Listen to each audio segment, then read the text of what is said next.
सबको जय यीशु। क्रिस्त में प्यारे भाई और बहनों, हम लोग हमारे जीवन में बहुत बार ऐसे सोचते हैं कि हमारे जीवन में क्यों ऐसे हो गया है, क्यों बुराई होता है। हमारे जीवन की जो अतीत में बीत चुकी है उस सब बातों को सोच सोच कर हम लोग परेशान हो जाते हैं कि क्यों ऐसे हुआ है, क्यों बुराई हुआ है। तो ईश्वर हमें समझाते हैं। नबी इसायाह के ग्रंथ अध्याय 43 का वचन संख्या 18 और 19 में कहते हैं कि पिछली बातें भुला दो, पुरानी बातें जाने दो। देखो मैं एक नया कार्य करने जा रहा हूँ, वह प्रारंभ हो चुका है। तो क्रिस्त में प्यारे भाई और बहनें, हमारे जीवन में कभी हुआ होगा कोई बुराई, हुआ होगा कोई नुकसान, पर प्रभु हमें सांत्वना देते हुए कहते हैं कि पुरानी बातें भुला दो, जाने दो। जो कुछ भी हुआ, देखो मैं तुम्हारे लिए एक नया कार्य करने जा रहा हूँ, वो शुरू हो चुका है। पर हम लोग ये बात का अपने जीवन में एहसास नहीं करते, महसूस नहीं कर पाते कि ईश्वर हमारे जीवन में नया कुछ करना चाहता है। हम लोग सोचते हैं अच्छा करना, पर हो सकता है वो ईश्वर की नज़र में बुरा होता है, इसलिए वो हो जाता है जो हम लोग सोचते हैं बुरा। और ईश्वर कहता है कि मैं तुम्हारे लिए नया कार्य करने जा रहा हूँ, मैं सब कुछ नया बना सकता हूँ, नया कर सकता हूँ।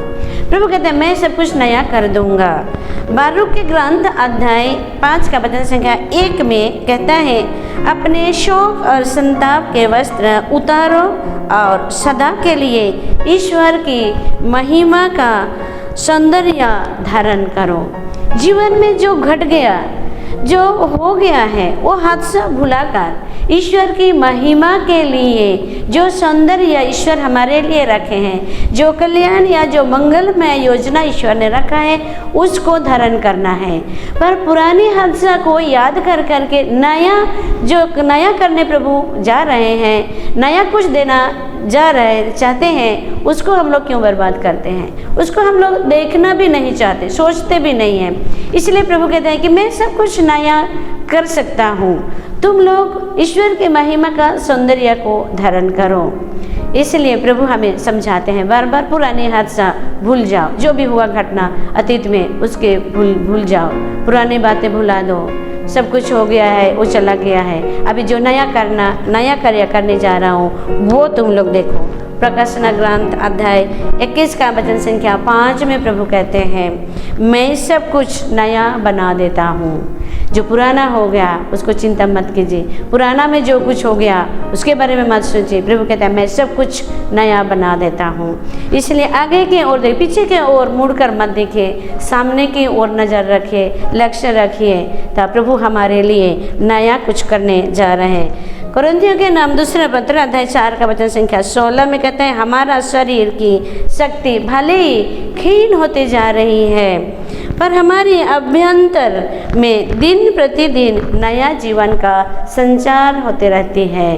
तो क्रिस्त में प्यारे भाई और बहनें, ईश्वर के प्रति जो विश्वासी हैं, क्रिस्त विश्वासियों के लिए जीवन में उनके अभ्यंतर में दिन प्रतिदिन नए जीवन का ईश्वर संचार करते हैं। इसलिए पुरानी बातों को लेकर चिंतित होकर नया कुछ कृपाएं जो ईश्वर हमारे लिए रखे हैं उसको मत ठुकराइए, उसको स्वीकार कीजिए, उसके ओर दौड़िए, उसके बारे में चिंता कीजिए कि प्रभु मेरे लिए क्या नया करने जा रहे हैं। उसके बारे में सोचिए और उसके अनुसार जीवन जीजिए। अतीत के बारे में सोचकर अपने आप को धोखा मत दीजिए।